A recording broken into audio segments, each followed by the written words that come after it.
Someone will ask, how did the Assyrian run their empire? The system was very simple. It's called federation, and it's practiced by United States for about 200 years now, and recently by Europe, which means you got small kingdoms or small states that have their laws and their governor and their Congress, but they have loyalty to the central government, and they have to pay the federal taxes, and their citizens have to pay the federal taxes to the bigger government, which was the empire or the emperor or the king in the Assyrian time. If you compare that to the Greek democracy, for example, the Greek democracy, it's 51% of the population telling the 49% what to do all the time. And that's like, the majority is taking over the minority, even if it's a great minority, but it's telling them what to do, what to believe, how to run their life all the time. And this is really a problem, because uh, even United States did not start as a democratic country. It started as a republic, and the Constitution was written to honor and protect the individual rights without violating other individual rights. See, many countries of the world do not honor that thing.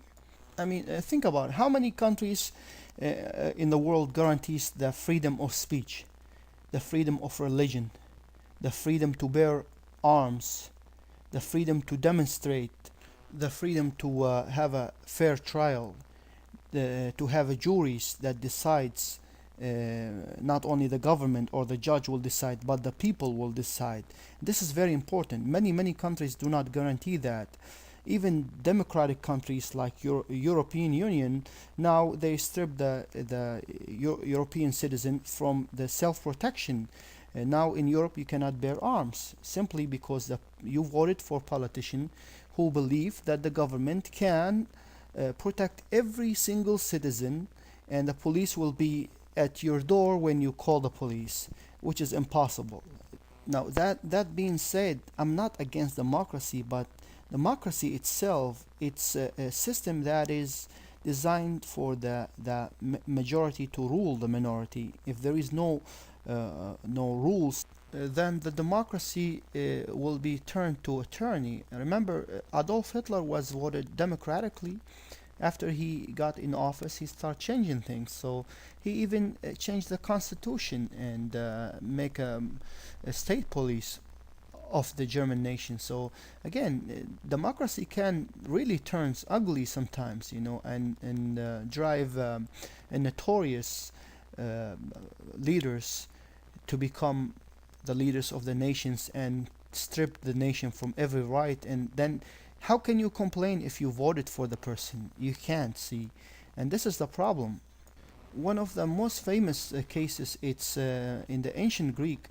They used to vote the most unpopular politician and exile him. And one of the most famous one was the great tactician, military tactician, and great politician Themistocles. Themistocles was the mastermind of the Battle of Thermopylae. He allied with Leonidas and the 300 Spartans. Is very famous battle, and then he won in a naval battle against the Persian, and he was actually the reason that the Greek nation and the Greece to win against Persia.